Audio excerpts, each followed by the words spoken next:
अस्सलाम वालेकुम, मैं हूं साजिद हसन। आप मेरा YouTube चैनल देख रहे हैं। मोहम्मद रिजवान ने बाबर आजम का नायब होने से इनकार कर दिया है। साफ जवाब दे दिया है पाकिस्तान क्रिकेट बोर्ड को कि मैं वाइस कैप्टन बनना नहीं चाहता। एक ऐसा शख्स जो खुद को कैप्टन समझता है वो वाइस कैप्टन क्यों बनेगा, एक बहुत बड़ा सवाल है। और रिजवान के साथ क्या हुआ ऐसा जिसकी वजह से बाबर आजम के वो वाइस कैप्टन बनने को तैयार नहीं है, उनका नायब कप्तान बनने को या उनका नायब बनने को तैयार नहीं है। ये एक बहुत बड़ी कहानी है। ये शुरू होती है सरफराज अहमद के बाहर करने से और रिजवान की टीम के अंदर एंट्री से। ये बात है 2019 उसके बाद की। सरफराज अहमद के लिए किस तरह माहौल बनाया गया और रिजवान और बाबर आजम किस तरह मुलविस पाए गए। ये दोनों आपस में एक दूसरे के आज दुश्मन हैं, उस वक्त एक दूसरे के बेहतरीन दोस्त हुआ करते थे। सरफराज अहमद जो कराची का खिलाड़ी था और इस ग्रुप को बाहर करने के लिए उस वक्त के पाकिस्तान क्रिकेट बोर्ड के कर्ता धर्ता थे मिसबाउल हक और वकार यूनुस। उन्होंने बेहतरीन वाला काम किया, मक्खन में से बाल की तरह सरफराज अहमद को बाहर किया। और उस वक्त जो है वो मिसबाउल हक इतने ज़्यादा पाकिस्तान क्रिकेट बोर्ड के अंदर इन्वॉल्व थे कि उस दौर के अंदर जो है वो एहसान मानी साहब और उसके बाद रमीज़ राजा साहब जो है वो भी रिजवान के गुण गाते हुए नजर आते थे। और सरफराज अहमद को इतना गंदा कर दिया गया था, कहते हैं ना कि एक शख्स की मुसलसल बुराई की जाए तो वो शख्स भी फिर बाद में बुरा लगने लगता है। सरफराज अहमद को एक कमज़ोर टीम के खिलाफ कमज़ोर स्क्वाड दिया गया जिसके अंदर उस वक्त के दौर के अंदर उमर अकमल और हम कह सकते हैं कि अहमद शहजाद की वापसी करवाई गई और एक बेहतरीन वाली टीम जो सरफराज अहमद ने बनाई थी उसको तोड़कर एक ऐसी नाजुक टीम और बकवास टीम बनाकर दी जिसके अंदर दो रिटायर्ड खिलाड़ी यानी कि उमर अकमल और अहमद शहजाद जैसे खिलाड़ियों को शामिल किया गया और वो टीम श्रीलंका से हार गई। और इस तरह जवाब पैदा कर दिया गया कि सरफराज अहमद जो है वो एक हल्की टीम से हार गया है, इसलिए इसको टीम से बाहर कर दिया जाए और कप्तानी भी इससे ले ली जाए। याद रहे सरफराज अहमद से जब कप्तानी ली गई थी, सरफराज अहमद मुसलसल 11 सीरीज जीत चुका था और एक सीरीज हारने के ऊपर जो है वो सरफराज को बाहर किया गया था। आज बाबर आजम पत्नी 11 तो क्या 22-44 सीरीज हार चुका है, लेकिन उसको बाहर करने के बारे में कोई बात नहीं की जाती। ये वो फ़र्क है कराची और लाहौर का जिसके बारे में हम बात करते हैं और लोग कहते हैं कि आप एजेंडा चलाते हैं। कराची के खिलाड़ियों के बारे में इस तरह का रवैया क्यों किया जाता है, ये एक बहुत बड़ा सवालिया निशान है जिसके ऊपर हम आवाज़ उठाते हैं। और फिर लाहौर वाले लोग जो हैं या लाहौर की लॉबी जो है वो ये वाली बात कहती हुई नज़र आती है कि आप जो है वो सूबाई कार्ड खेलते हैं, तासुब की बात करते हैं और इस तरह की बला बला बहुत सारी चीज़ें करते हुए नज़र आते हैं। ये ज़्यादती जो है सिर्फ कराची के खिलाड़ियों के साथ क्यों होती है, इसका जवाब अगर आपके पास है तो मुझे दीजिएगा।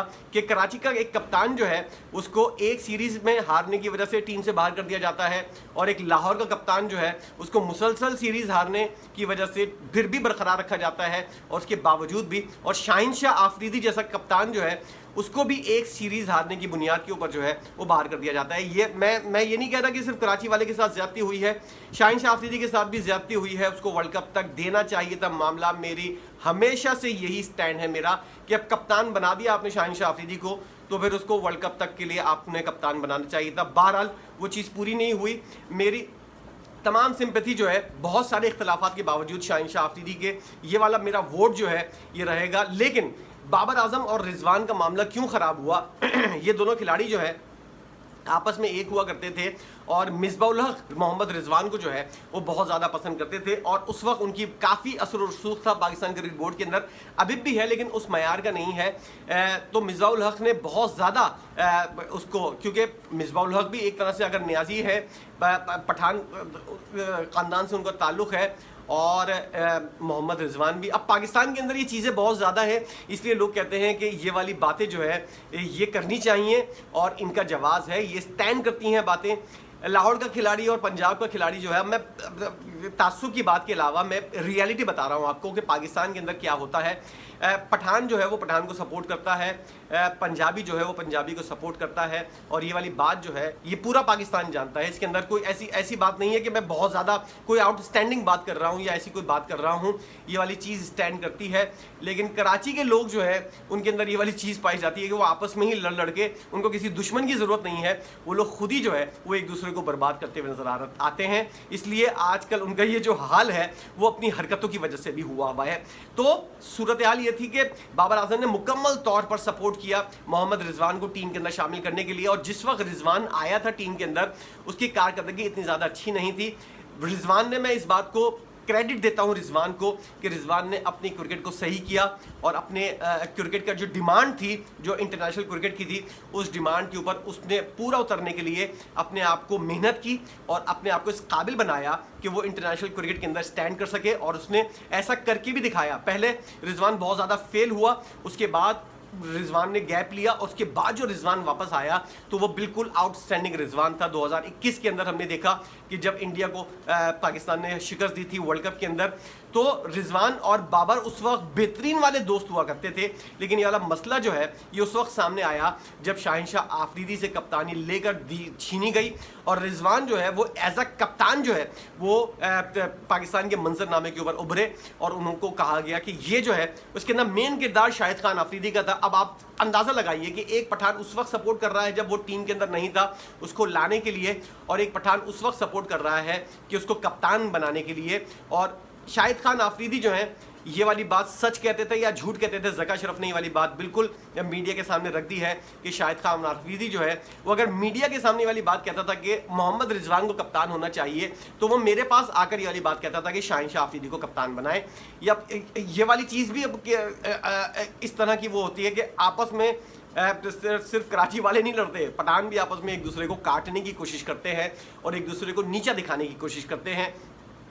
बहरहाल जब रिजवान एज अ कप्तान के उम्मीदवार के तौर पर सामने आए और शाहिनशाह आफरीदी भी एज अ कप्तान के उम्मीदवार के तौर पर सामने आए और उनको हटाया गया, तो फिर ये 3 खिलाड़ियों का जो ग्रुप था ये टूट गया, इसका शिराजा बिखर गया। और बाबर आजम जो है इनके बारे में ये चीज़ें सामने आई थी कि शाहिनशाह आफरीदी की कप्तानी हटवाने में बाबर आजम ने मेन किरदार अदा किया था।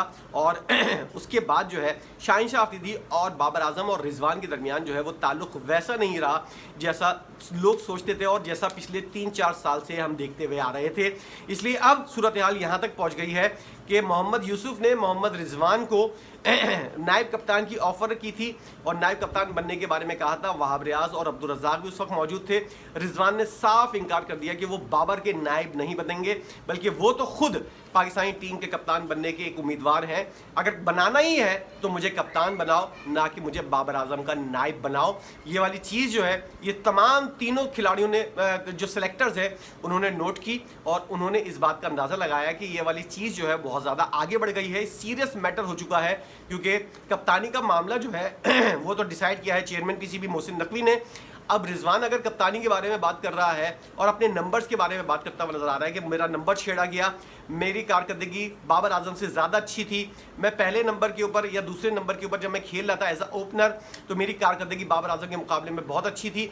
साइम अयूब को क्यों लाया गया? अगर साइम अयूब और मैं ओपनिंग कर रहे थे न्यूजीलैंड के टूर के ऊपर तो फिर मुझे क्यों हटाया गया? बाबर आजम को क्यों लाया गया? और अगर मुझे हटाना, मुझे अगर बाबर आजम को लाना ही था तो आप साइम अयूब को क्यों नहीं हटाया? मुझे क्यों हटाया गया? ये वाला शिकवा जो है वो मोहम्मद हफीज़ के सामने भी उन्होंने किया था कि 4 नंबर के ऊपर बैटिंग क्यों करवाई जा रही है न्यूजीलैंड के टूर के ऊपर। मोहम्मद हफीज़ ने भी काफ़ी बहस की थी और उसके बाद जो है उनको ओपनर करवाया गया था और साइम अयूब के साथ ओपनिंग करते हुए मोहम्मद रिजवान नज़र आ रहे थे। और उसके बाद जो है उनका नंबर जो है वो चेंज किया गया और उसके बाद 4थे नंबर के ऊपर मोहम्मद रिजवान को खिलाया गया। तो ये वाली सारी चीज़ थी। अब जो है दोनों खिलाड़ियों के अंदर जो है वो 36 का आंकड़ा लगा हुआ है। शाहिनशाह आफरीदी और मोहम्मद रिजवान बैक साइड से बिल्कुल एक हैं और ये वाली चीज़ दोनों समझते हैं कि उनके साथ ज़्यादती हुई है। बाबर आजम की नाकामी के बावजूद भी अगर उनको इतने चांस मिल रहे हैं तो शाहिनशाह आफरीदी को इतने चांस क्यों नहीं मिले?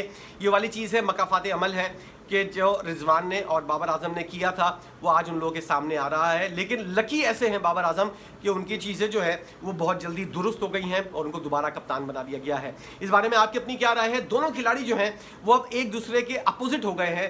क्या ये टीम के लिए नुकसानदेह होगा या फ़ायदेमंद होगा? ज़रूर बताइएगा, अपनी राय का इजहार इस बारे में ज़रूर कीजिएगा कि इस बारे में आपकी क्या सोच है, आप क्या इस बारे में राय रखते हैं और आप इस बारे में किस तरह की सोच पाते हैं। वीडियो देखने का बहुत शुक्रिया।